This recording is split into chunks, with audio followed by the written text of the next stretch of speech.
Clotheshorse is brought to you with support from the following sustainable brands. Selena Sanders, a social impact brand that specializes in upcycled clothing using only reclaimed, vintage, or thrifted materials from tea towels, linens, blankets, and quilts. Sustainably crafted in Los Angeles, each piece is designed to last in one's closet for generations to come. Maximum style, minimal carbon footprint. Salt Hats, purveyors of truly sustainable hats, hand-blocked, sewn, and embellished in Detroit, Michigan. Gentle Vibes, a vintage shop for the psychedelic mind, formerly inside Jeans and Hamtramck with a new Detroit location coming soon. Picnic Wear, a slow fashion brand made by hand in New York City from vintage and deadstock textiles. Picnic Wear strives for minimal waste but maximum authenticity. Future vintage over future garbage. Find Picnic Wear on Instagram at picnicwear. That's wear, W-E-A-R, and picnicwear.com. No Flight Back Vintage, bringing fun, new life to old things. Always using recycled and secondhand materials to make dope-ass shit for dope-ass people. See more on Instagram at No Flight Back Vintage. Shift Clothing out of beautiful Astoria, Oregon, with a focus on natural fibers, simple, hardworking designs, and putting fat people first. Discover more at shiftwheeler.com. Late to the Party, creating one-of-a-kind statement clothing from vintage, salvaged, and thrifted textiles. They hope to tap into the dreamy memories we all hold. Floral curtains, a childhood dress, the wallpaper in your best friend's rec room, all while creating modern, sustainable garments that you'll love wearing and have for years to come. Late to the Party is passionate about celebrating and preserving textiles, the memories they hold, and the stories they have yet to tell. Check them out on Instagram at Late to the Party People. Vino Vintage, based just outside of LA. We love the hunt of shopping secondhand because you never know what you might find. Catch us at flea markets around Southern California by following us on Instagram at vino.vintage so you don't miss our next event. Wide-Eyed Vintage, truly covetable vintage curated in Minneapolis, Minnesota, giving each piece lifetimes of wear beyond the life it has already lived. See more on Instagram at wide_eyed vintage. And Shop Journal, upcycled, handmade, and vintage clothing and accessories. One woman owned and operated in Pittsburgh, PA. They love details, bright colors, and everything extra. This month, they're donating to Fair Fight Action. Getting dressed should be fun. See more on Instagram at shop_journal.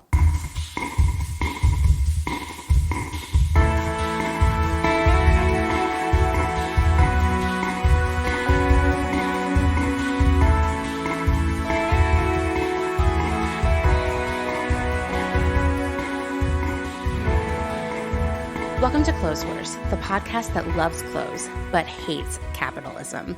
That's our new tagline, courtesy of listener Anne Branson, who has very cute glasses. Thanks, Anne. And oh yeah, I'm your host, Amanda. Okay, anti-brunchers, we have another super rad episode today. Of course, the main event is the second half of my conversation with the wonderful, the delightful, the major Newsies fan, Claire Doody of Copper Union. Today we'll pick up where we left off, Claire returning to her business after surviving pancreatic cancer, and we'll talk about her plans for the future and why everyone is doing plus-size clothing completely wrong. But first, let's take care of all the other business. Now, normally I would give a shout out to the newest Patreon supporters, but we don't have any today. And I sort of felt sad about this yesterday because, I'm super hormonal and I'm tired of being in the house, but I also recognize that it's a really crazy time to ask people to support your podcast with money. So I will say this. If you've been thinking about joining the Patreon, now is a really good time because this month, in addition to all of the other rewards, you'll get a free Anti-Brunch Society pin and membership card. You can learn more at patreon.com/clotheshorsepodcast. Also this month, if you want to support the pod but don't have the cash, write a review on Apple Podcasts and I'll send you an anti-brunch pin. Just send me the screenshot. That's all. I'm not going to make you sign an oath that it was definitely you. I trust you. You all are trustworthy, you anti-brunchers. I know. I have this fantasy, and maybe it's just because I've been cooped up with only Dustin and the cats for so long, that next year we'll all get together to have breakfast for dinner and we'll talk about cool stuff. Like, doesn't that sound great? And everyone will have to show their anti-brunch card to get in. I mean, that sounds really fun to me. That's what gets me through these times, you know? Do you hear that? It's the Clotheshorse hotline ringing, and it's our friend Gillian. Hi again, Amanda. It's Gillian. I'm just leaving a quick little message on your hotline about something we were just discussing, which is the ugly holiday sweater stroke jumper phenomenon. Just this morning, I heard something about an office party and the sweaters, and it got me thinking about I guess kind of like novelty clothing at large, and something that struck me is this sort of weird, I don't know if it's like a blowing off steam mechanism or, I don't know, it's a social contract somehow where people feel like by wearing like a whimsical sweater to a party once a year, that somehow like gives them street cred as being whimsical when they aren't the other 364 days or 365 days. And just, I don't know, like what that transaction's all about, that you go and you purchase like some 100% acrylic monstrous sweater and then throw it away immediately after the party. But in the meantime, is it for photos? Is it fronting somehow? I mean, there's something going on there.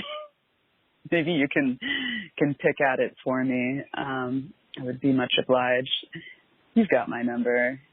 I love you. Keep on doing what you do. Bye. You know, after I listened to Jillian's message, I was thinking, when was the last time I wore a whimsical holiday sweater? Like, I had to really think. And I realized that I had only worn one a single time. And it was a Hello Kitty sweater, which I still own. It's up in my closet awaiting any Christmas party I have to go to in the future.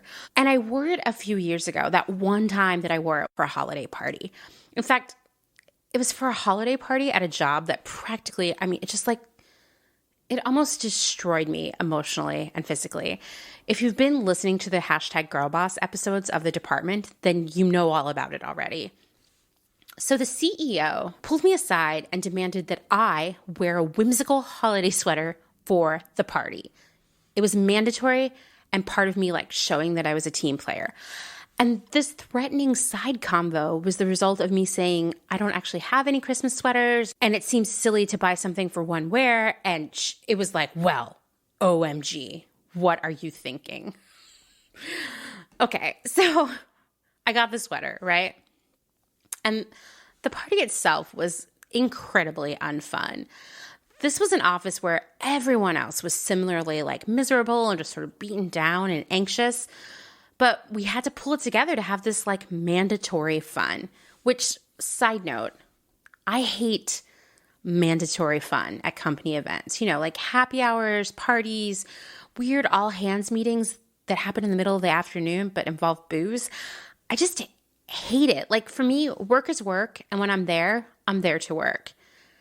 No matter how much I love the people on my team, I don't want to get shit-faced with them, and I'm already spending so much time with them every day, way more than I spend with my family and friends, that I don't understand why I would give up a whole evening to have mandatory fun with them. The sort of mandatory fun where, you know, I can't really be myself because, you know, it's work. But back to the horrible mandatory Christmas sweater party. That boss was the sort of person who felt like a work event could only be fun if there was a competitive element included. And in fact, I remember she was really into going to those like, oh my gosh, what are they called? Escape rooms on the weekends just for funsies. The previous year, we had some sort of trivia thing, and the next day I was required to give multiple talking tos to several people who were being unsportsmanlike. This particular year, there was like a ridiculous amount of alcohol, like enough for every employee to have 10 drinks at least. So you know what happened? People, not me, got super wasted. I had to put them in Ubers to go home. And the next day I was given a talking to about how I should discourage my team from drinking so much. And Like, wow, what a fun and festive time. So glad we did that. There's something about whimsical Christmas sweaters and mandatory office fun. They make sense together. You know, like chocolate and peanut butter and jelly. I guess it depends what kind of person you are. In a Venn diagram, how large is the intersection between whimsical Christmas sweaters and mandatory office fun? But surely Christmas sweaters, these tacky, ugly, whatever you want to call them, Christmas sweaters, weren't always a mandatory outfit or a party theme, right? You might be surprised to learn that Christmas sweaters became a thing in the 1950s when the commercialization of Christmas was like really picking up momentum. I mean, when we look at the 50s, we've talked about this in the past, that's kind of where we really saw commercialism, consumerism really just get ramped up. You know, like that post-war era, like the boomers, right? These Christmas sweaters were not ironic on any level. And it was just like a fun, festive outfit for the whole family. In the 80s, the sweaters got uglier and weirder. They became what we think of now as ugly Christmas sweaters. This was the era of adding tons of embellishment like glitter, sequins, 3D elements, and of course, jingle bells. And as you know, it was also a great outfit for a big ol' awkward family photo. See also Christmas pajamas for the whole family. In the 90s, ugly Christmas sweaters were predominantly sort of dormant.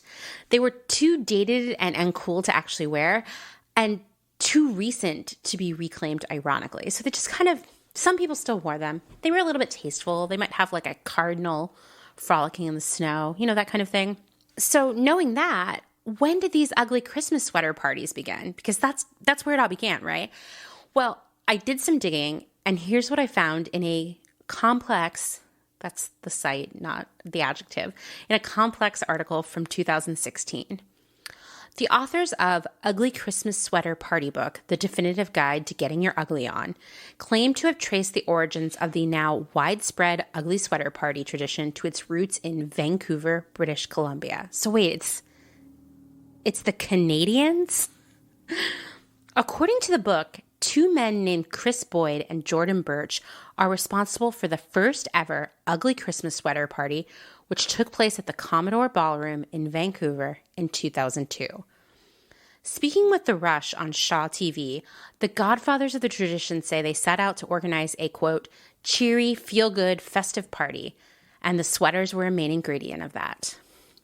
So it doesn't sound like there was any mandatory fun involved, just like straight up fun. So that was 2002. It's 2020 now, right? 18 years later, and I'm still seeing racks and racks of brand new Christmas sweaters at like every department store. You know what I mean? Like you could go to Macy's, but you could also go to like Walmart or Target, like just tons of them. And like every other like specialty retailer has jumped on it too. Like even Dolls Kill has wacky Christmas sweaters.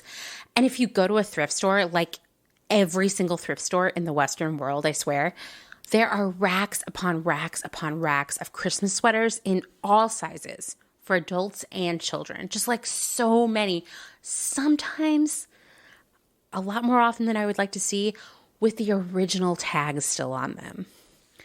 In other words, I would speculate that there are possibly way more Christmas sweaters in the world right now than people.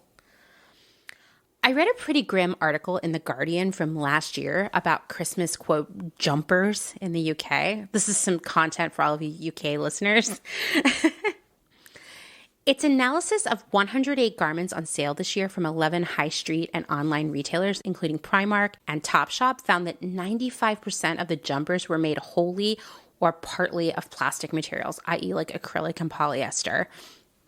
And as you know, those materials sit in the landfill for centuries. Research found that 2 out of 5 Christmas jumpers are only worn once over the entire holiday season, and 1 in 3 adults under 35, 1 in 3 buys a new Christmas jumper every year, which will then, when I bring you to the next point, will make sense, which is that 1 in 4 of these jumpers went to the landfill in the same year it was bought, or very closely thereafter. So we've got all these sad sweaters that are going to sit in the landfill for centuries, being worn maybe once and heading off. I started to get depressed thinking about how many of these sweaters were bought, worn once, and then just like thrown out just because, someone was required to wear one to a work party or some other event that, they begrudgingly bought this sweater. Maybe someone else picked it out for them. It would seem as if the concept of the ugly Christmas sweater, once, like a cool trend of liberating those crazy sweaters from the thrift store, like that's where it began. There were not new Christmas sweaters in the same way. You would go get them at the thrift store, right? It's been co-opted by the big retailers as a way to make some more money, in the fourth quarter of the year. So they're churning out tons and tons of brand new ugly Christmas sweaters, like brand new intentionally ugly and tacky, very plasticky Christmas sweaters and dresses and vests. I've seen pants. It's all there, right? And then, possibly those same retailers force their employees to wear them for bummer holiday parties. I don't know. That's extra sad, right? The origin of the ugly Christmas sweater party was fun. It was, dare I say it, sustainable. It was whimsical. It was just sort of like an ironic holiday costume. Now it's just future garbage, like super near-in future garbage, begrudgingly worn for these just like faux cheery, mandatory fun events. Now, my intention here is not to poop all over your Christmas sweater, because if you know me IRL, then you know I love a theme party.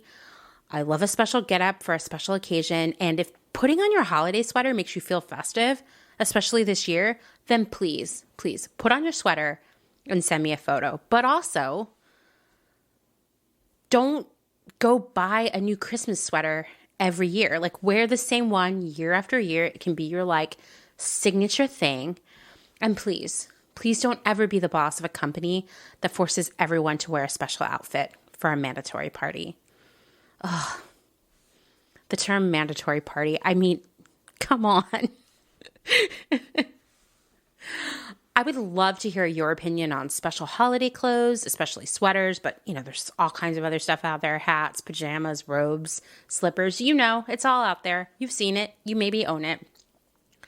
So please DM me on Instagram at Clotheshorse Podcast, or drop me an email at clothehorsepodcast@gmail.com, or you can call me on the Clotheshorse hotline, 717-925-7417.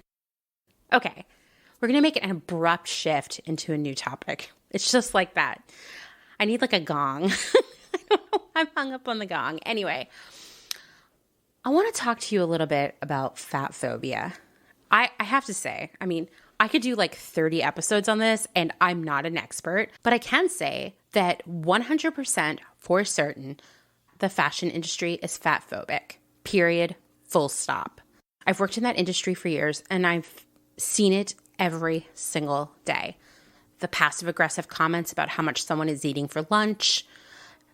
I literally had a job where I ate in the bathroom because I couldn't handle it anymore. I like my lunch, okay? How about diets shared on Slack?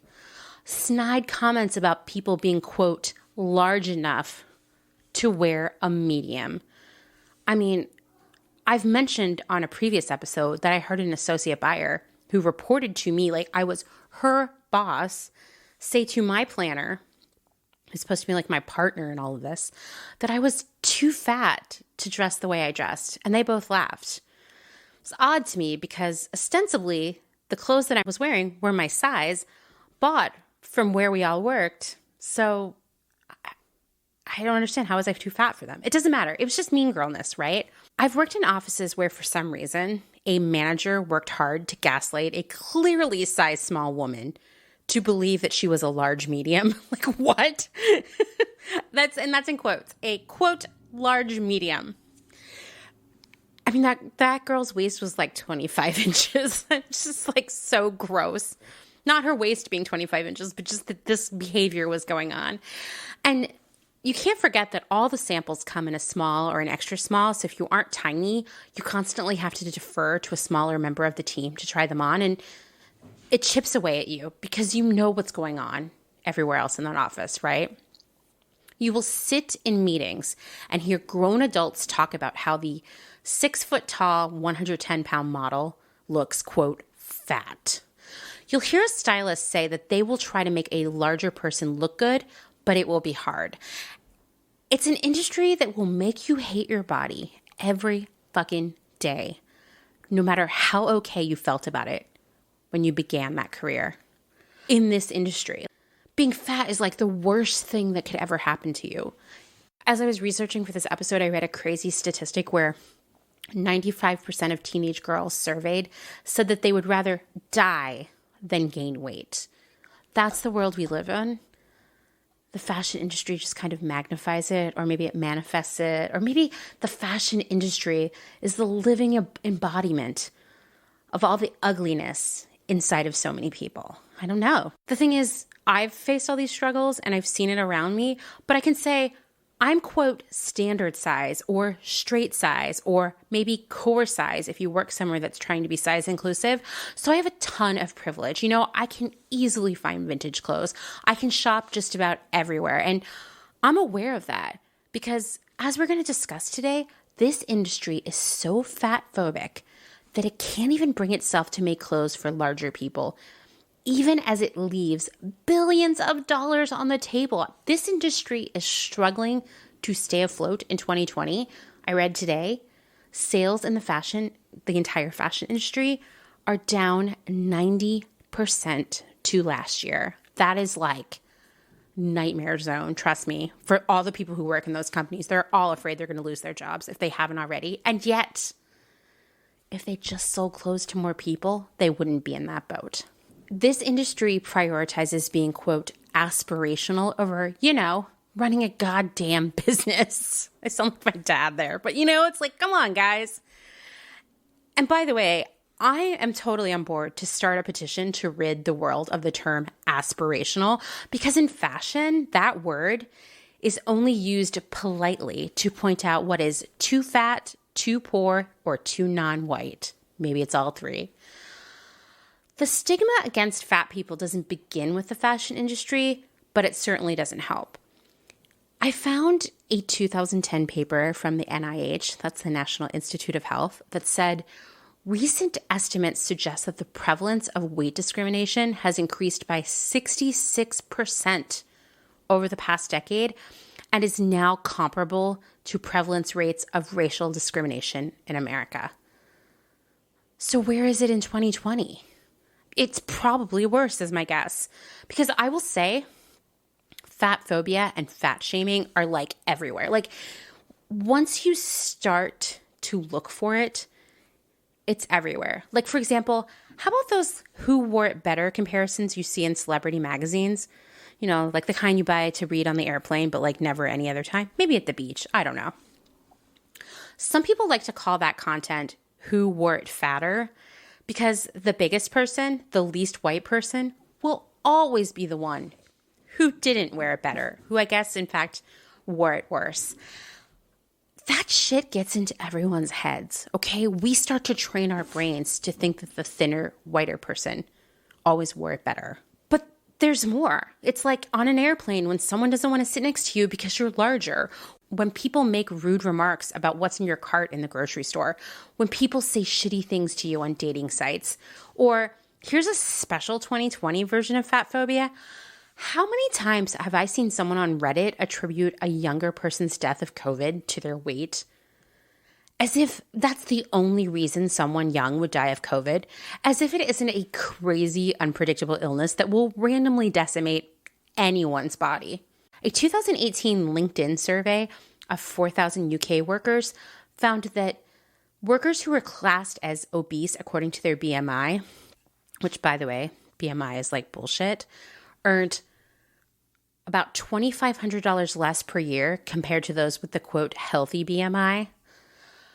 1 in 4 workers classed as overweight felt they had missed out on a job opportunity or promotion because of their size, and this rose to nearly a third among those who were obese. Over half, 53% of overweight people said that they felt left out of their team at work because of their weight. It enrages me that we can't just let people have a good life, right? We have to constantly be othering someone. Fat phobia has its origins in so many places. Sociology professor Sabrina Strings wrote a book called Fearing the Black Body, where she dissects the racist history of fat phobia. It can be traced all the way back to slavery. White Protestant women were expected to be as thin as possible as a way of showing that they never gave in to like the disgusting gluttonous temptation of food, with the assumption being that they were superior to Black women who ostensibly could not resist the lure of food. And even now in 2020, there's a belief that Black people are fat, they're unhealthy, they're diabetic. That's another thing I see on Reddit all the time is like, that's why Black people are dying of COVID. No, it has nothing to do with the systemic failures of both capitalism and our healthcare system. Nope, it's just that they're fat. I fucking hate that so much. Can you tell I'm getting riled up over here? This is a quote from Strings. "We cannot deny the fact that fat phobia is rooted in anti-Blackness. That's simply a historical reality. Today, when people talk about it, they often claim that they don't intend to be anti-Black. They don't intend all of these negative associations, and yet they exist already. So whenever people start trafficking in fat phobia, they are inherently picking up on these historical forms of oppression." Basically, you need to unpack your fat phobia and racism together. And I found that interesting because in my experience in the fashion industry, the kind of people that know that they can't say something overtly racist at work have no problem saying all kinds of fat phobic cruel things about other women, models, coworkers. Which brings me to the next element of fat phobia, and that's classism. Being fat is associated with being poor. The rich are thin because they can afford private chefs and wellness nonsense and Pilates and yoga retreats and therapeutic colonics. But really, they have access to better food and they have more leisure time to work out and do wellness stuff and they have more money, right? Because when you're broke and you have kids, you don't have time to go to Pilates class and you have to buy the food that's available in your neighborhood. And you'll probably never buy one of those ridiculous like $300 week-long juice fast kits, you know? Or maybe you're working 2 jobs and you're just eating whatever you can get between shifts. Once again, I'll hear people say classist shit too, like at work, on Slack, at gross mandatory fun work parties. See how it came full circle? You know, sustainability is 50% people, and that means social justice is an important part of sustainability. To live a truly sustainable life, we need to unpack our own biases, our internalized fat phobia, our racism, the classism, and we need to hold others accountable. Like, why isn't sustainable fashion offered in more sizes? We need to demand that. And to be honest, we shouldn't be giving our money to anyone who isn't trying to dress everyone. When you unpack fat phobia and you see its racist and classist origins, you begin to realize that any brand that doesn't want to dress larger people, well, that company's an asshole. And their unwillingness to dress fat people is just like the tip of the iceberg of bad behavior. Because being fat phobic, it's all connected to racially profiling Black shoppers, to not paying garment workers, to creating a toxic work culture, to making shitty clothes that pollute the planet. These behaviors are all like traveling buddies. If you see one, chances are all the other ones are there too. Your money is as powerful as your vote. Don't give your money to assholes. Don't give your money to companies that won't dress everyone. Okay, well, now that I've lectured you, let's get back into my conversation with Claire.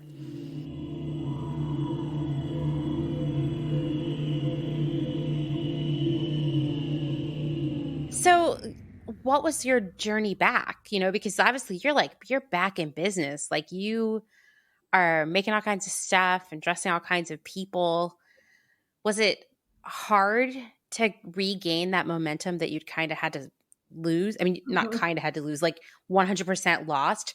Or were people just like, oh my God, thank God you're back. We've been waiting for you. Sorry. It was the second. And it was amazing. That's amazing. Like I was so terrified that everyone would forget who I was. and not forget who I was, but forget what I was doing and forget the designs that I was making and forget the Copper Union existed. And it was the opposite. It was, I had amazing customers because I made a post saying like, I was always very transparent about everything that was going on with me. And I made a post telling everyone that I had to take, I think it was August. I started chemo in June, and August I was like, okay, I can't do this anymore because my body I wasn't able to. Right. And so then I came back basically the following June, and everyone was so excited. And I was like, okay, I'm going to try knockout again. Like, let's see if this can happen. And kind of held my breath a little bit. And it was the most amazing experience ever. Like I said, I do not crave fame and the limelight. And at Knockout in 2019, at the end of the show, because I'm producing the show, so I'm backstage calling the show, getting the models on, making sure that everything is running in the way that it is. And we have a speaker and a host as part of the show. And my two girlfriends that helped me backstage doing, a lot of the behind the scenes work literally were like dragging me out on stage. And I just was like, oh, I don't want to do this. I don't want to do this. And then I just went out there, and it was a room full of people crying and screaming and clapping and stomping their feet and yelling. And it was amazing. I can't even describe the feeling. Like, I felt so uncomfortable because I don't want to be the center of attention in that way. And even though Knockout is like my baby, and it's, I work on it all year for a show in the fall, it was just incredibly validating to realize how big of a difference, like what the difference that I can make for people on an individual level, just by giving them clothing to wear. So it was coming back, was even better than I thought it could ever be.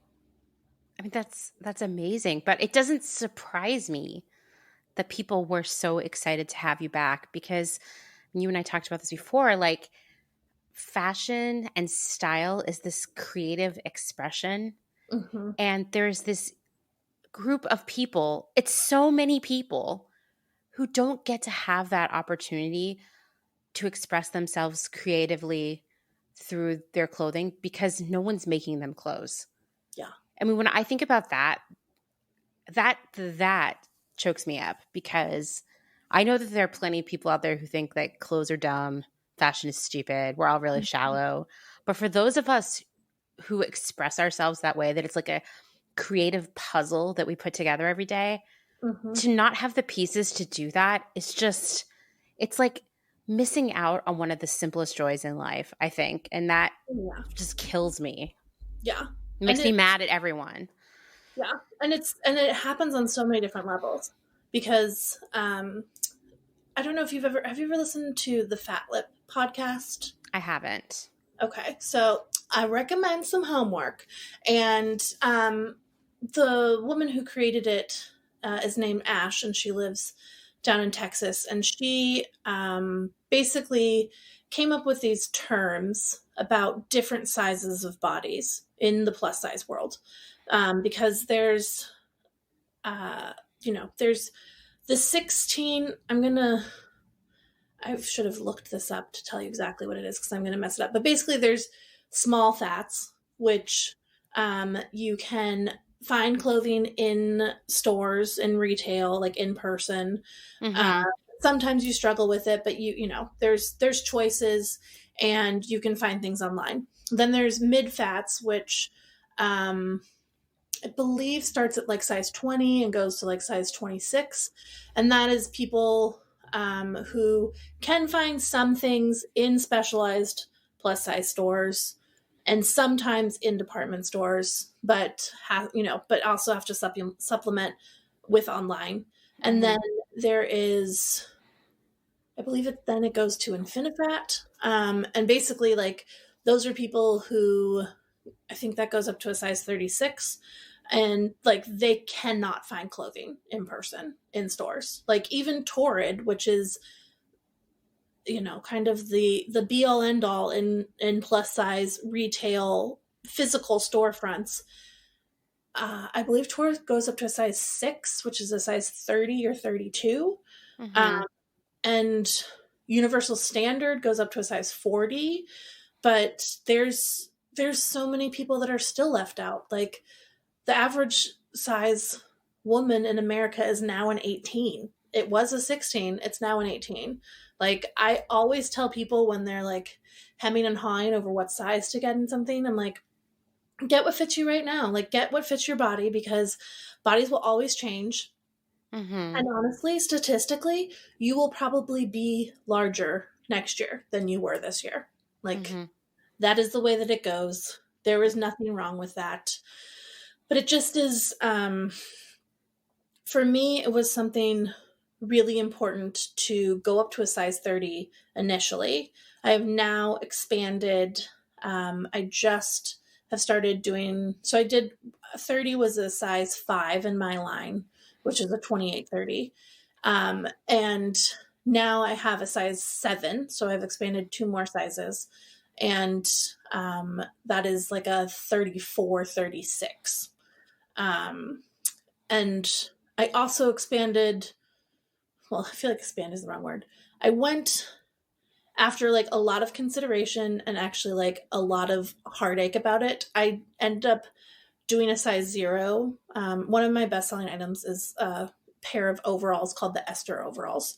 And they're a friend now. They came to me as a stranger customer at first, and they were saying that they were trying to find overalls that were, not fitted and loose and just comfortable. And they're non-binary and really wanted to find something that, wasn't too feminine, wasn't too masculine, like was a nice gender neutral over, like something that you would think is very easy. But they couldn't find it oversized because for some reason, mass fashion does not think that fat people want oversized clothing.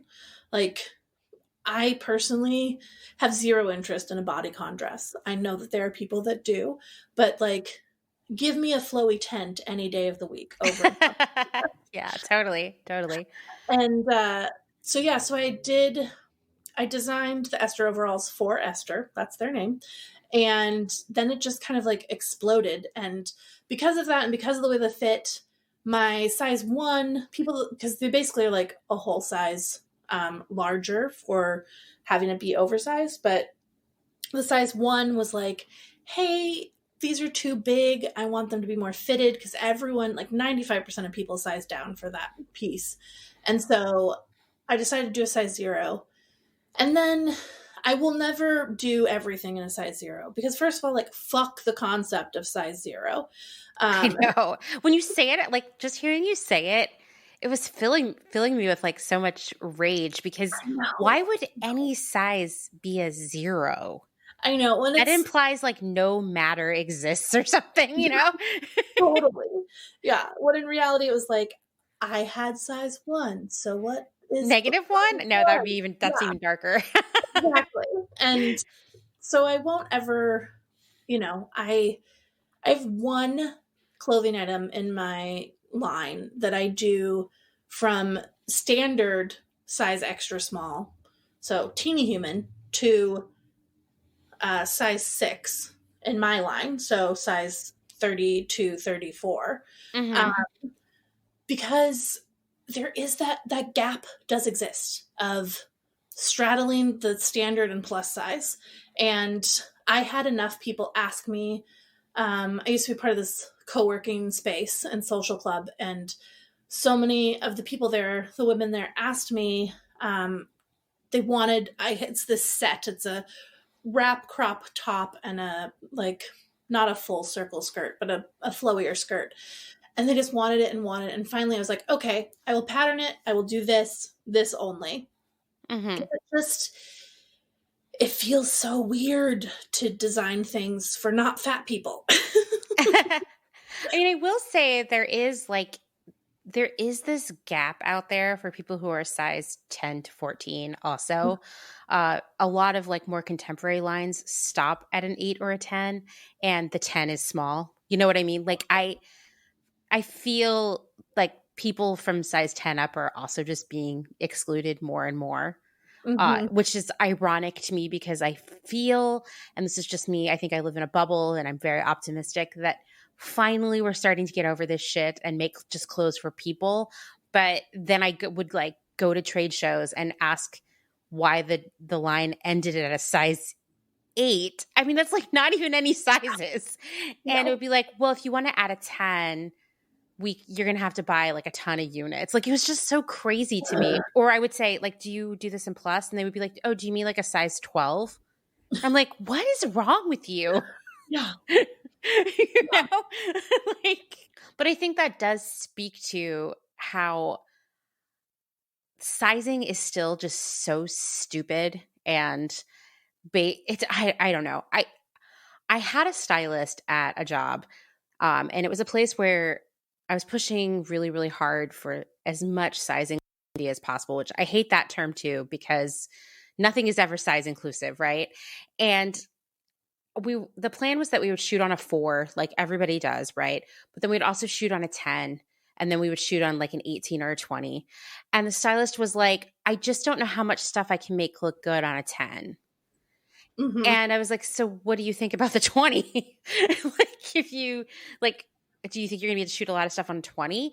And she's like, I'd actually like to go into the smallest plus size. It's gonna look better. And this is also a person who's like a size 00. Do you know what I mean? Like there's the gatekeepers of what gets made, what gets photographed. They think that they know what's best for people who are not tiny, I guess is what I'm saying. And in their mind, all the sizes that aren't like a 4 or a 2 or a 0 are problematic. And that anybody and then you know what always comes up is an adjective that I hate, and I know you hate too, which is flattering. I hate that term. That we should dress to be flattering. And I think, I mean, that happens in all kinds of areas, but specifically when we talk about the larger sizes, there's this idea of like, here's what you need to do. You need to cover your arms. You need to define the waist. You need to cover the chest. Like you can only wear these colors. Like there's this horrible, horrible influencer, Danielle Bernstein, who just steals everybody's ideas, and she's got her own issues. She like photoshops herself down to be like a size 0, but she will be like, I'm doing extended sizing now. Like she has a collab with Macy's that actually does all the sizes, and she'll only do the extended sizes in the dark colored stuff. Oh yeah. So like maybe a dress comes in black and white, only the black will come in the extended sizes. And I'm like, why? Like who decided that that's what people who wear larger sizes want, that they don't want to wear white clothes? Now, I personally know a lot of people, myself included, who don't want to wear white clothes because they get stained and we can't be trusted with nice things. But that's not that is me. That is me too. That is not why they're making that decision. You know what I mean? Or just like I had told you when we talked before that, you know, at ModCloth originally there was a separate plus buying team, and they were all like very, very thin people who were like the gatekeepers of what plus size people were allowed to wear. I mean, they were like that. Like, we can't buy that because the sleeve doesn't cover enough, or that's too fitted, or the neckline's too low, or like, no, the plus size customer really wants a fit and flare. And I know that that is not true. Yeah. All the people, this whole group of people with many different aesthetics and personas, they don't all want a fit and flare dress, which is my least favorite kind of dress anyway. Yeah. I mean, it's, you know, it drives me up the wall that I know. And it's just like insidious, because even though you're talking about Torrid, I feel like Torrid has a few really specific silhouettes that they just keep rolling out and that's it. And they push the jeans hard, really, really hard. Mm-hmm. But it's really like, because I remember when I was younger, I didn't shop at Torrid because Torrid was like for goth girls, and it was It was. yeah, It it was was, like yeah. kind of Lolita and kind of, you know, it's Hot Topic's stepsister, and it just it was something that I never considered. And then I started slowly dipping my toe into it and buying stuff at it and realizing like, okay, this is way better than Lane Bryant, because that's like, you know, it's Torrid or Lane Bryant. Those are your choices at a mall.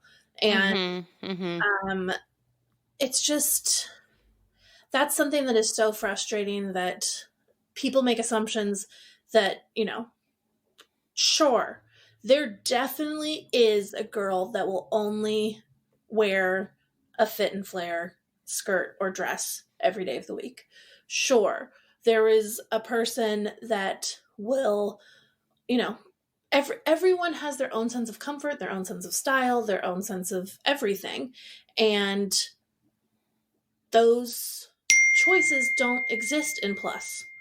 And you know, it's like there's this set of rules that someone made up that we have to follow, that is the only, that is the be all end all, that is the only way it's going to be. When in reality, like, I don't want to wear a tunic and a pair of jeans. Well, that's the uniform at Torrid, I would say, right? Yeah. Right, that's what they've decided. Low top, maybe you'll put a cardigan over it. But, you know, to me, like, it takes the temperature being below 40 for me to actually put something on with sleeves. Like, I have spent a lot of money on putting beautiful art on my arms, and I don't want to cover that up. And also, I don't need to, because I'm not scared of the fact that, like, my arms aren't perfect and shapely, and they aren't, you know, whatever standard someone might have, I'm not going to fit in that box. And I can say, as someone who is 36 and who has done a lot of work on loving themselves and loving their body and a lot of acceptance, it's not easy to get to that place, but it is so fucking glorious to be here and to be able to be comfortable in my own skin. I wish that 16-year-old Claire could have felt that, because she was fucking magical. And so many people made her feel like she wasn't. And it hurts my heart that there are people that are my age, that are 10 years older than me, that are 20 years older than me, that don't understand that about themselves. That every body is a good body. It doesn't matter what it is or how it functions or how it doesn't function. Like, it is beautiful, and we all deserve, you know, beautiful art and beautiful clothing to put on it. Totally. I apologize that my cat keeps walking in and out of the room and wanting to appear on here. I mean, she is a fancy lady. She wears a tuxedo every day. Oh, wow. Yep. But she just, I like literally, you were talking before and I was like trying to get her to go away because I'm wearing headphones. I could like hear her, and you're trying to talk to me and tell me these important things. And I'm like, no, it's okay. I mean, this is the first time my cats haven't bothered me while I've been recording, because I've got 3 and they really, like, they follow me around like I'm Snow White. And so we have to be together all the time, especially because, like, I'm a house cat now too. So they're like, yeah, we have so much in common. We all like to sit on the couch together in the sun. We like people to pet our bellies and right behind our ears. Or maybe that's just me. So yeah, so I usually have all 3 of them in here wrestling and being bad when I'm trying to record, but they must be busy. I don't know where they are. It's very, very unusual. But usually someone's trying to walk across my computer and like just make trouble, you know, scratch my tights. So but we love them so much. We do. Something I asked you about, we kind of talked about before, was okay. there's still not a lot of companies that make clothes in larger sizes, right? I mean, like you said, you go to the mall, you might not even get Lane Bryant because a bunch of those Yeah. stores are closing. You Yeah. have Torrid, which is very casual, I would say. You know, it's like a very specific aesthetic. It's something that struck me a couple years ago that fast fashion embraced extended sizing more than anyone else. Like Fashion Nova and Forever Mhm. 21. And I mean, Torrid is fast fashion, you know? Yeah. Why? I mean, I have like so many feelings about why the fancy brands haven't adopted it. But why do you think they went so hard into it?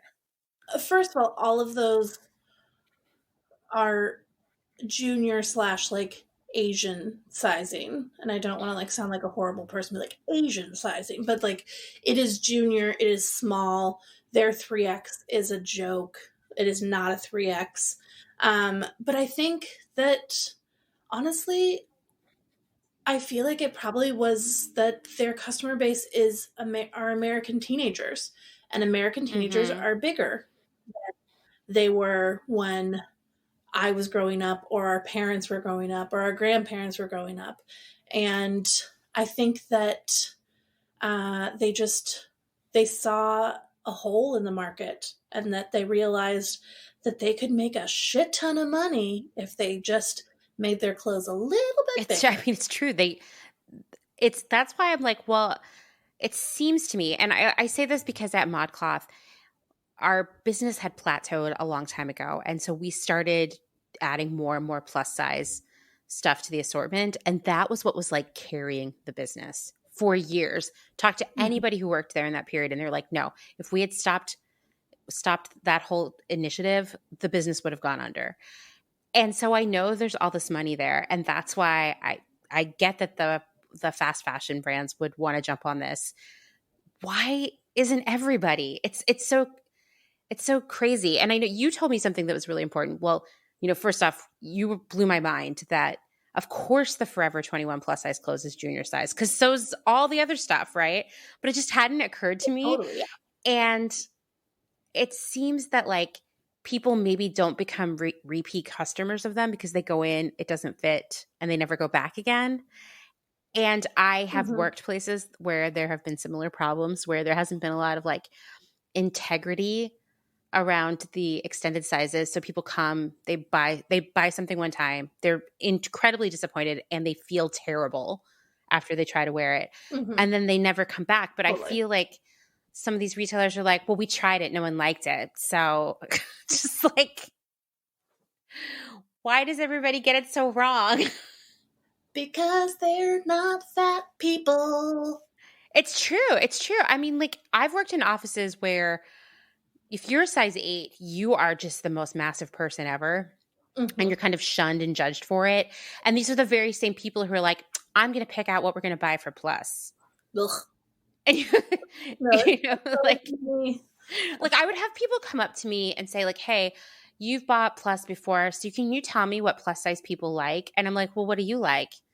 This, this, and this. Okay, yeah, that's what they like too. Unless they have different tastes, then they like this other thing. Yeah. Like, it's not like these are people from another planet, people who walk on their hands instead of their feet. That might change things, you know? I mean, I do that. I just I actually cut out all of my clothing with my toes. Ugh, I can't even do that. I hate feet so much. That just like yeah, that's really gross. But I also think like there's this weird classism attached to size, which, you know, it's like when I hear people talking poorly about poor people or rural people, it's always like, and they're fat and they have bad taste. And I feel like that's another reason why fancy brands don't even want to go over size 10 because it's getting into poor person territory or rural territory or like Midwestern territory. And then you're like, Midwestern, how about Target? Let's talk about how Target, I feel, and I don't know how the integrity of their sizing is because I do feel like all their clothes are kind of all over the place size-wise. No offense to people who design for Target that listen to this. But they do the best job of making plus-size clothes that are pretty trendy, Mm-hmm. Like, it seems like that's what's missing, because like when I would go to market and look for plus size clothes for my last job, like everything was either really hoochie, for lack of a better adjective, Mm-hmm. or like really like frumpy, Yeah. and Like matronly, or it's so tight that you might as well just be wearing saran wrap. yeah, like there's a lot of that, and like weird cutouts, and just like, where are you gonna wear? You can't wear that to work, for example, or like to go visit your mom at the hospital, or like, Put a most things. filter over it. It'll be fine. But I was always shocked by just how it was like, yeah, fat people don't want trends. They just either want to be really, really inappropriately sexy for all occasions, or they maybe sometimes the clothes are like cutesy adult baby looking clothes. I've seen that Mm-hmm. too. Lots of Mm-hmm. Peter Pan collars and novelty prints. Those are the brands that are like, all women anyway should just wear like, a fit and flare because it's the most flattering, right? And then there's like, or you just have to dress like your mom. Yeah. And so Target, I feel like, does a pretty good job there. And you and I were talking about that. Like, why does Target do the best job? Like, how are they doing so much better than everyone else? I mean, they kill it in a lot of other places too, but they seem like they're sort of setting the trend there. Yeah, and they have had, so they had an original plus size line called Ava and Viv, and then they actually pulled it all from the stores to like revamp it, and it came back and it was garbage. Oh, really? So before it was better and then it got worse? Yep. What and happened? It's gotten a little bit better. They just like, I almost feel like they tried too hard. And it just, they took away, like, first of all, H&M did the same thing, that they had plus size in the stores, and then they took it away and they only had it in European stores. Oh my God, everyone does this. Yeah. Every Anthropology is doing the same thing. Well, and the only thing I can determine that it really comes down to is the grading. Grading is what the process of making patterns bigger or smaller, because you have, a fit model, and they are typically a size, depending on what your brand is, but they're typically a size, 6 or 8, because they want it to be in the middle of your size range. And really, when it comes down to it, even in standard sizes, but especially in plus sizes, in standard sizes, you don't want to grade more than 2 sizes above or below your fit model. That's interesting too, because I would say a lot of places are not doing that, and that is why their clothes fit badly. Yeah, and it's tricky because, like, especially in plus, bodies grow at such a different rate than they do in standard sizes. And I know with H&M, because like basically there's 2 types of plus. There's European plus bodies and there's American plus bodies. Okay.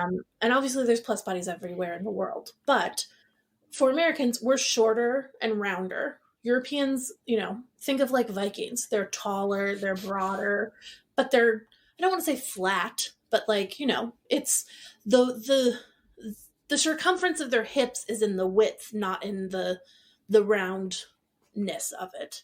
And so I know, like with H&M, they graded for that European plus body, and so it didn't work on American plus bodies. And I think that that's what happened at Target, is that they had this original line, and I think that they pulled it to improve the grading, and then they came back and it was matronly, and it was a little bit off, and it was they tried to use some influencers to help them do it, and it just,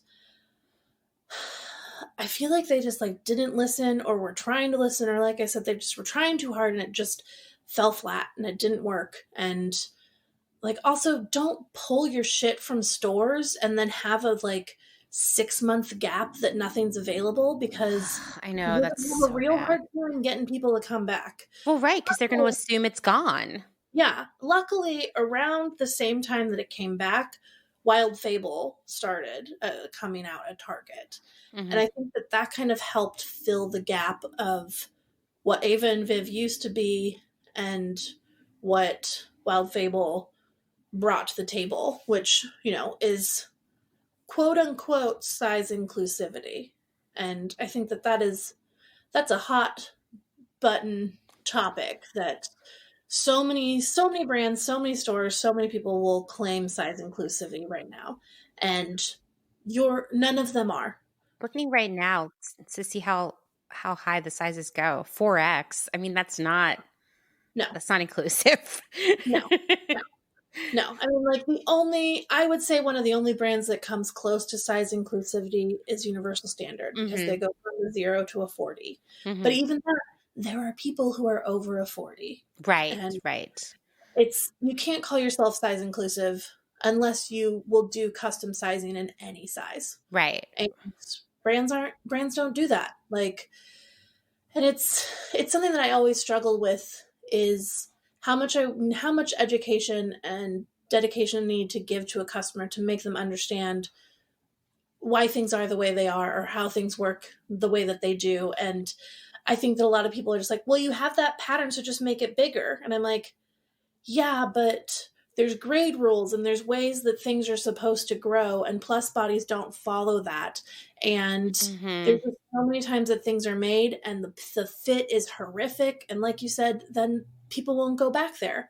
And so I think that's something that I really try to focus on with my line, is I work really hard to make sure that, like, it will fit a variety of bodies. Because, like, with American Plus being shorter and rounder, if you were actually to look at plus bodies, and I'm talking about bigger plus bodies, like above a size 24, we have, I'm like a 22, so I'm like right on the edge of that. So I can find some things that will work, but there's other things that won't. But so above a size 24, if the person has a significant belly or, you know, stomach, they have a tipped waistline. Waistlines tip forward and the waist is higher in the back and lower in the front. And we need extended rises, which is the measurement if you were to, like, put a tape measure on your belly button, put it through your legs, and pull it up the back of your bum. You know, who doesn't want to do that? Sounds fun. Exactly. Oh man, the number of actors I had to do that with in college, and whew, that's a way to get to know someone. Oh yeah, especially we had to send out memos, be like, it's fitting week, please wear deodorant and underwear. Like, we had to get, like, dancers and, you know, people wearing little to no things as undergarments, and it would always be like, oh God, we had to do their rise and they weren't wearing underpants, and that's but anyways, I digress. But for, you know, there's so many things that need to be tweaked and need to be different, and unless you're a fat person or a pattern wizard, you don't understand that. There's not enough data out there. There's not enough, you know, Nike and Adidas and, like, all the bigger athleisure and sports companies do tons and tons and tons of research, tons of body scans, tons of, you know, measurements and different things that they do in the secret back rooms. And so there's a lot of data that exists about how those bodies work, or how they look, or how clothing fits on them. And there's not for plus. There is one company, Alvanon, that you can get custom made dress forms, and they've done some body scans on bigger bodies. And so, because they will make a dress form anything, and, like, on one hand it's amazing and it works really well. On the other hand, it doesn't, like, take into account that plus bodies are squishy. Like, dress forms are hard. Yeah, that's true. In the shape, but, like, you can make it in the shape of my belly, but I can squish my belly into different pants than can get onto that dress form. Right, right. And so I think that that's a whole another part of it, is just that brands aren't understanding how they don't know how to design for our bodies. And brands that do, mostly they're indie brands that I know, but we all have done so much research and so much like development to make these things work. And it just is, it's amazing to watch these companies make mistakes that are costing them hundreds of thousands, if not millions of dollars, over and over and over again. And it would be a very simple solution if they just actually hired people that understood the bodies. Totally. So, throw some money at the problem, because they're losing so much money. And I think I have worked places where there was a separate design team for plus size because it's so different. I've also worked places where it was the same person. And that just seems so crazy to me, because it's an area of expertise. Well, it's also something that's not taught in schools. Like, I think probably like the first time I heard of any plus classes in fashion schools were like 2 years ago. That's insane. We're talking, didn't you just say the average size American woman is an 18? No wonder the fashion industry is going bankrupt. They're fucking stupid. You know what I mean? So what do you think of like using Universal Standard as an example? These brands that are making all the sizes, like they're put like from size 0 to size 40. Do you think that's necessary? Do you think it's a good idea? I think it's necessary if they're going to do it correctly. I think it's a waste of everyone's time if they're not. Right. And it's expensive. Oh yeah. I mean, people, it's something that I was talking with one of my production people yesterday, and we were just talking about the fact how like people all the time will come to me and be like, I have this great idea. I'm going to start a plus size line. And I'm like, cool. Okay. And it's like this thing that people think is like a fun project to take on.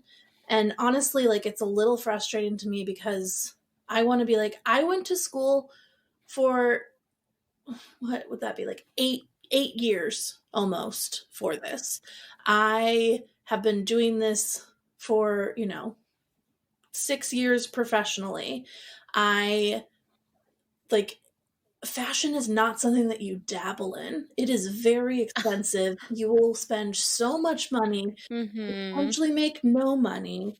And it's just so hard, because everyone has an idea that it's just like, well, this is just easy and we can just do that. And I feel like brands have that idea with plus. And it's just like, sometimes brands do it in a very genuine way, and they listen to their customers and they respond to them with thoughtful consideration in how they design.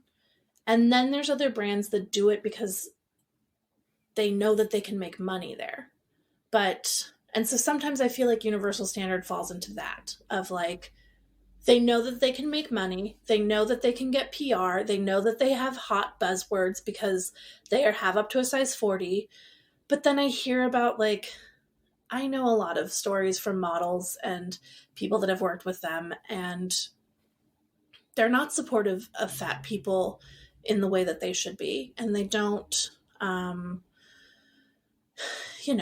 don't want to go down a huge gossip hole, but no, that is interesting to me. I will say that the thing I hear time and time again is that the quality is not very good, and neither is the fit. Yeah. And I had wondered if the fit was bad because they were doing too many sizes. Like, once again, do they need to make sizes 10 and below? Because those customers have other places to shop. Why would they choose Universal Standard anyway? Because the aesthetic that Universal Standard is delivering, you can find in so many other places. You know what I mean? Yeah. And you can't find the aesthetic that they deliver. You can't find it in so many other places in plus. Right. But like, I am someone, basically like, plus bodies are all different. My body, I'm 3 different sizes. My bust is like a 24. My waist is probably close to an 18, and my hips are a 22. Universal Standard is made for people that look like a column. Like, I put on Universal Standard and I look like I'm in sausage casing. Like, it's just, nothing looks good on me in Universal Standard. I've tried on so many things. I've gone to their showroom multiple times. I am literally excited to give them my money. And yet I have one coat from them, but it's a puffer. It's a giant puffer. Like, I literally look like Missy Elliott in that one music video. I do think you're onto something with it being shaped like their clothes being shaped like a column. Yeah. I do think that, and I think that applies to all the sizes. I'm too short. Yeah. It's like they're for cylinders, people who are cylinders, regardless of the size of the cylinder. It's for cylindrical people. I mean, like, I have friends that don't, I always say I'm an exaggerated hourglass. Like, I have my mother's pear-shaped lower half that, but it's just like, I try stuff on, I try the classic fat girl trick of like, well, I'll just go up a size or two to make it look like then it's baggy and it's supposed to look like it is. But yeah, I can't. I've tried so many things, and I have some friends that it looks great on them. I have some friends that, they make it work. And I remember I went to their showroom in New York. It was probably like 3 or 4 years ago. And I literally tried on every single thing they had in my size because I was like, I want to give you my fucking money. This was before they expanded, and they were only going up to like a 24 then. And yeah, everything was horrific on me.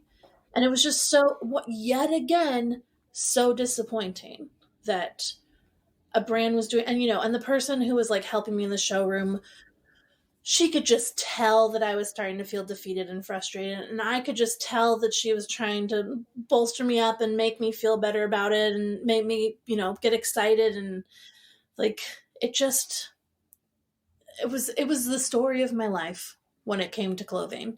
And it was just like sad to have that happen in a place that I was like, once again, I was supposed to be able to, find something, and I couldn't.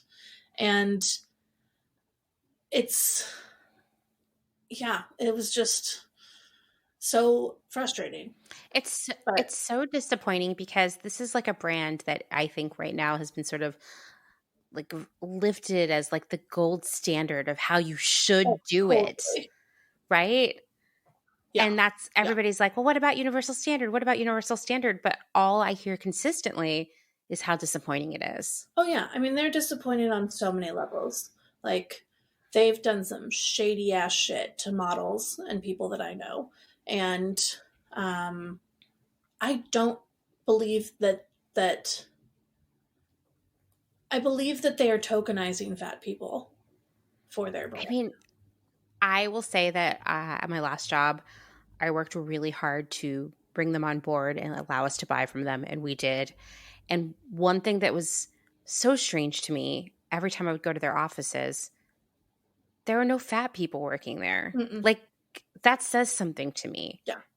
It says something to me that there's a culture there that is problematic, for one, and that, two, probably no one knows what they're doing. I mean, like,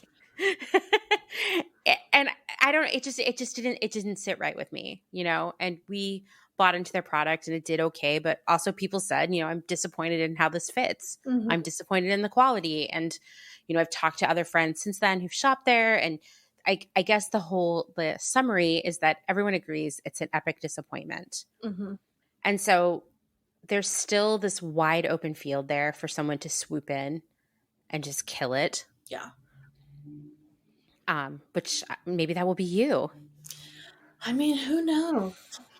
I like think about that and I'm like, oh. I know it's a lot of work. It would mean reaching a point where you did more business than you did making clothes. You know what I mean? Like, totally. you probably don't, like, the creativity would be gone. Yeah. I mean, I think that at that point, I would hope that I would like be savvy enough to realize that I need the places where I would need to hire and build structure within my business would be the other spots, you know, the blind spots that I have, or the things that I don't like doing. Because, you know, right now I do everything basically. Like I do work with, my studio mate is a pattern maker, and she does my digital grading. And so like I do, and I have production sewers that I work with because I've gotten to a level that I can't produce everything. But I would have a very hard time, letting go of the reasons why I do what I do. Right. Which is right. to figure out, you know, I love shopping for fabric. I love figuring out, like, so many designers will make a sketch and then they will go and try to find the perfect fabric because they have in mind that they need a small floral print and they need a like coordinating solid. And I'm the opposite. I go to LA, I go to all like the little teeny street vendors and random back corner places and find fabric, and then the fabric speaks to me and tells me what it wants to be. Like I will look at it and I will touch it and I will see the pattern. I'm like, well, you have to be a dress. Like that's what you're supposed to be. And so I think that that's something that I would like totally miss. Is that's like my favorite, is going and haggling with men. They're all men, and they all, like, so many of them are cousins or brothers or something. And I learned after like my second trip there that the first time I went straight off the plane, and I got fine prices. Like the prices in LA are so much better than they are in Portland. Oh, for sure. You know, like Yeah. something that would be $12 a yard here is $3 a yard there. And so I like went straight off the plane and was, you know, a little frazzled looking, and I got fine prices. And then the next day I was going to go meet a friend for lunch in between things. And so I was like, I'm going to put on makeup and I'm going to put on a cute outfit and I'm going to put my boobs out. And I had a little, you know, it was the time of nameplate necklaces. Like the little bar that then had like your name stamped into it. And so I had one of those, and I got even better prices because they saw my name on my titties and gave me everything I wanted. So now when I go, I definitely look like I'm about to go to a club, but that's just so I can get better fabric prices. You know, you gotta use what you have. That's business, okay? Yeah. That's what, you know, Anthropologie does. They just That's totally what they do. They get the good prices. And then they back them up to put onto your titties. That's exactly how it goes. Mm-hmm. So what would be like, what's your dream future for yourself and Copper Union?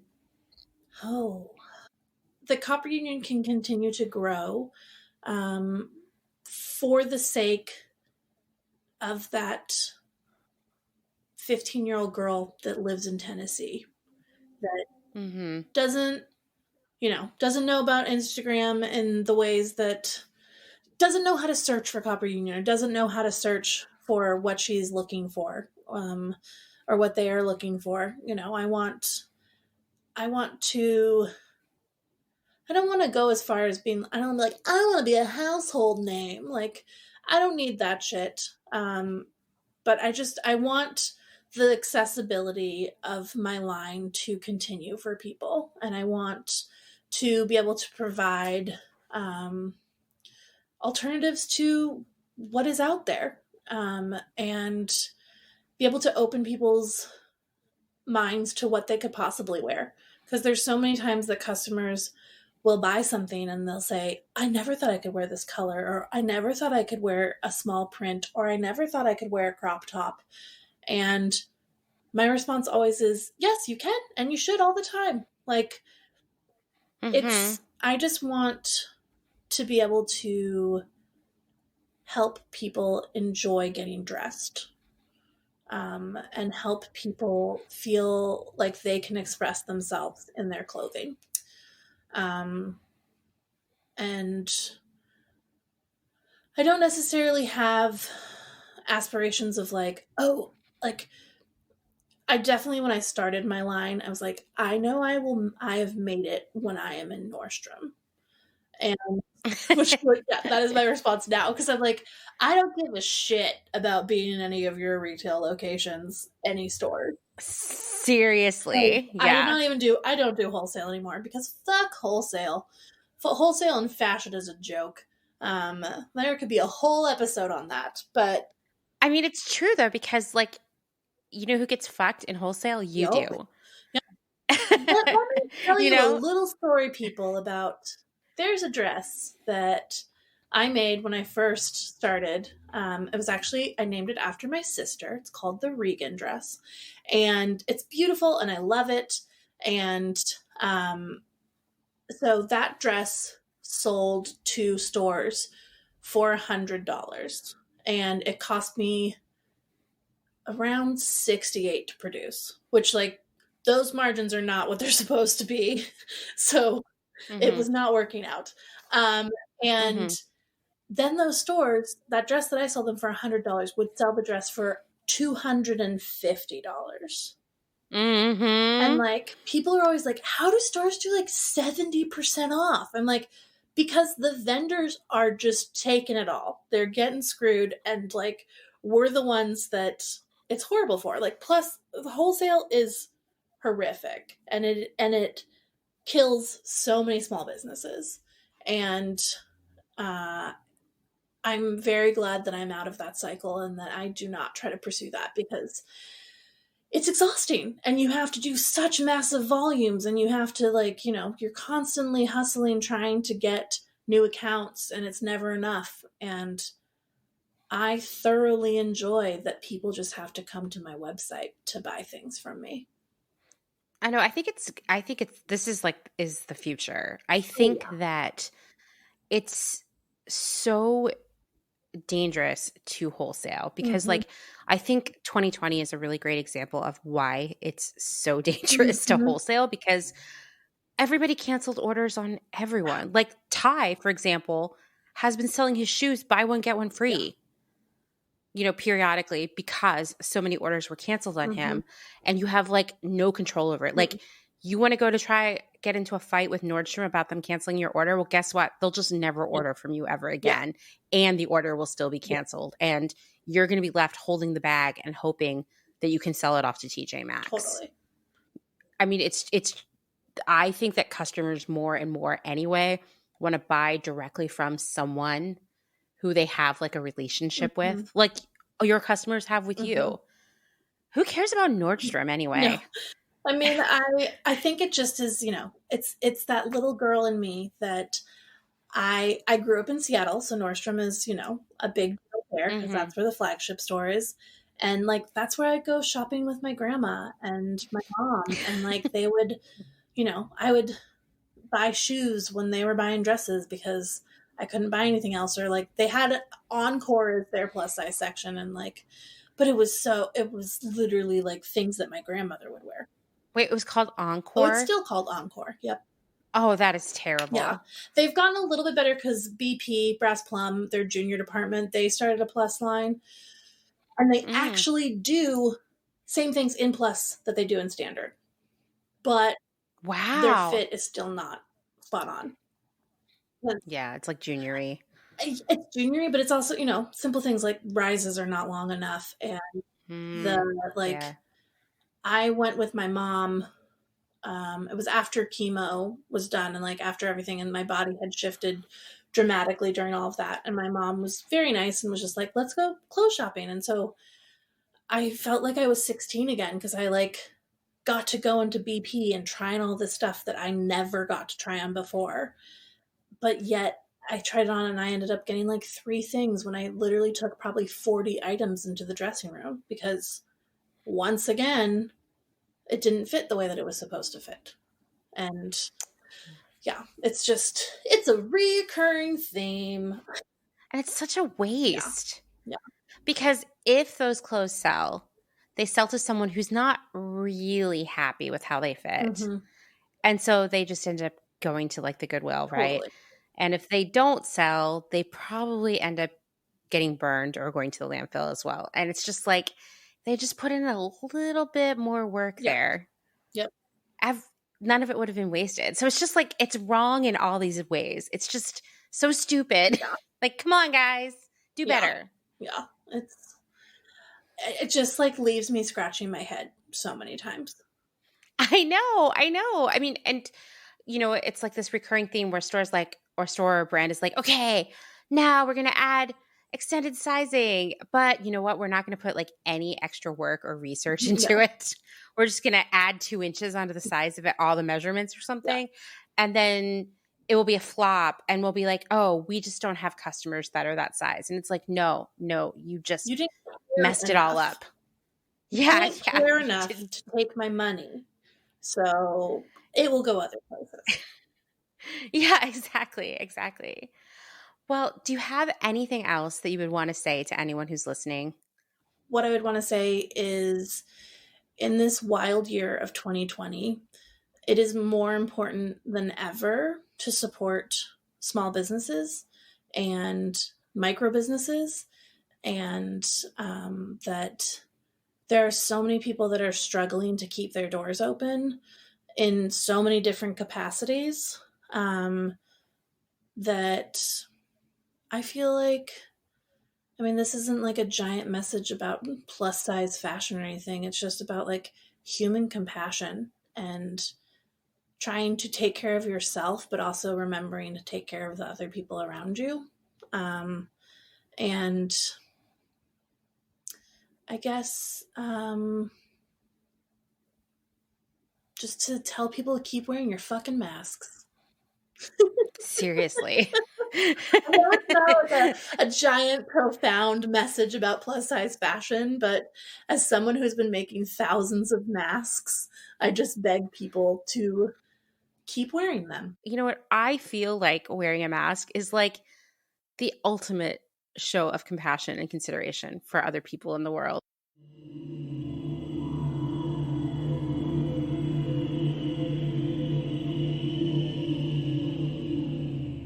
Thank you so much, Claire, for talking to me. I know that everyone was so excited about you. You're getting like rave reviews all over the Instagram.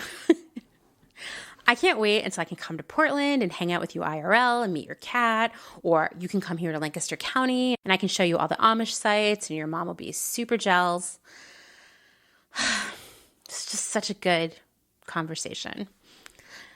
So Claire touched on the sizes of the fat spectrum, and I wanted to follow up on those. And what I'm about to read comes from Aubrey Gordon, who is co-host of one of my new favorite podcasts. It's called Maintenance Phase, and she's also the creator of Your Fat Friend. She just wrote a book called What We Don't Talk About When We Talk About Fat, and I can't wait to read it.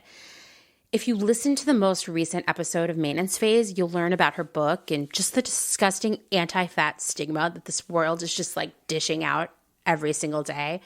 It made me cry, and then it made me really angry. Anyway, here are the sizes on the spectrum. First, there's small fat, which is the women who wear a size 1X or 2X or an 18 and lower. Small fats can find clothes that fit at the mainstream brands and can shop in most stores. Apparently, they just have to buy larger sizes, right? Medium fat wears a size 2X to 3X or a 20 to a 24. Medium fats can shop at some mainstream stores, but they mostly shop at dedicated plus-size brands or online. Super fat wears a size 4X to 5X or a 26 to a 32. Super fats wear the largest sizes that dedicated plus-size brands carry.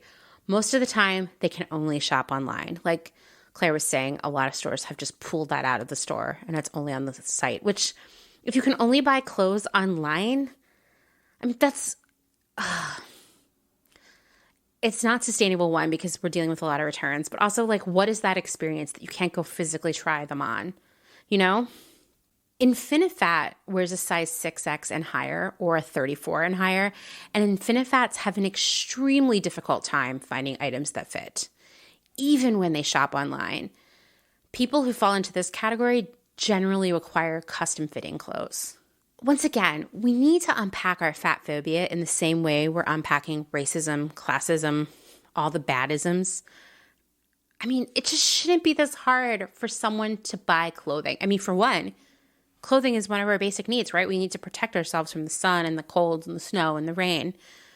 And 2, getting dressed is like such a simple creative expression. I know I talked about this in the early part of my conversation with Claire, but to deprive people that feeling that you get when you get dressed and you're like, oh man, I look really good today. I'm going to conquer the world. Everyone should have that opportunity, you know? I can guarantee that all of you who are listening are carrying around a crazy amount of internalized fat phobia that is making you do bad things to yourself and to other people. So let's work on that. And at the same time, we need to stay away from brands and companies that include fat phobia as just like that part of their like unspoken operating plan. I've said this before, and it's something that when I said it has stuck with me and helped me make decisions. If you look at a brand's marketing, website, stores, clothing, catalog, all of it, all the public facingness of that brand, and you don't see yourself or your friends, fuck that place. They want your money, but they don't want you. It's a doomed relationship, and you don't need it. You deserve better. We all do. Thanks for listening to another episode of Clotheshorse. If you like what you're hearing, please, you know what I'm going to say, rate and review on Apple Podcasts. And don't forget to subscribe too. And of course, tell your friends, your mom. I know a lot of you tell your moms. That's great. Maybe you should tell an aunt this week. And don't forget, if you leave a review this month, as in December, I'll send you an Anti-Brunch Society pin and membership card. It's very serious. Thank you to everyone who has shared our content or recommended us on Instagram. You know, this week we've been doing a lot of like secondhand gift suggestions and handmade gift suggestions because, you know, it's easy for us all to say like, oh, go buy secondhand. Oh, make it yourself. If you haven't done that before, you don't know where to begin, right? So it's been really fun to hear all of your suggestions because some of them were really, really inspiring to me too. I was like, I never thought of that. That's a great idea.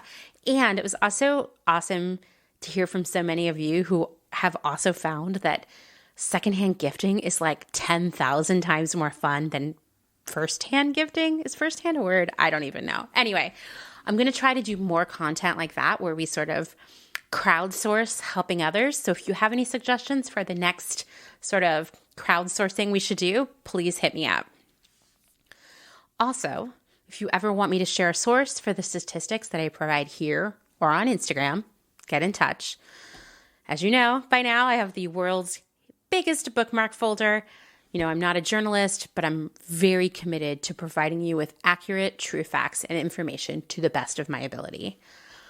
Do you have some feedback, an episode idea? Do you want to be a guest on Clotheshorse? Drop me a line at clotheshorsepodcast@gmail.com or DM via Instagram at clotheshorsepodcast. Also, if you have a question, hit me up because I love a research project. If you want to meet other Clotheshorse listeners, please join the Clotheshorsing Around Facebook group. I'll share a link in the show notes. And P.S., I'm toying around with this idea of like a monthly sort of Clotheshorse virtual hangout until we can all meet IRL, where we could just like hang out on Twitch or Zoom or one of those other like non-places and just talk about what's on our minds. I could answer questions, that kind of thing. Let me know what you think of that idea and if you have any tech advice about it because I need it. Also, it's not mandatory fun, okay? It's only fun by accident. And don't forget the Clotheshorse hotline. The phone number is 717-925-7417. Give me a call. There's so much to talk about. What are you doing about Christmas gifts? You buying them? You not buying them? Christmas sweater memories? I love it when you guys call me. It's so fun. And don't forget to check out The Department. I co-host it with my friend Kim. We talk about trends, taste. There's lots of weird stories, lots of laughing. There's boozy seltzer consumption. And as you know, we've been working on a series about #girlboss. And guess what? We released a bonus 3rd episode about the topic this week. And hopefully we'll never have to talk about girl boss again. Thanks, as always, to Justin Travis White for our music and audio support. Bye.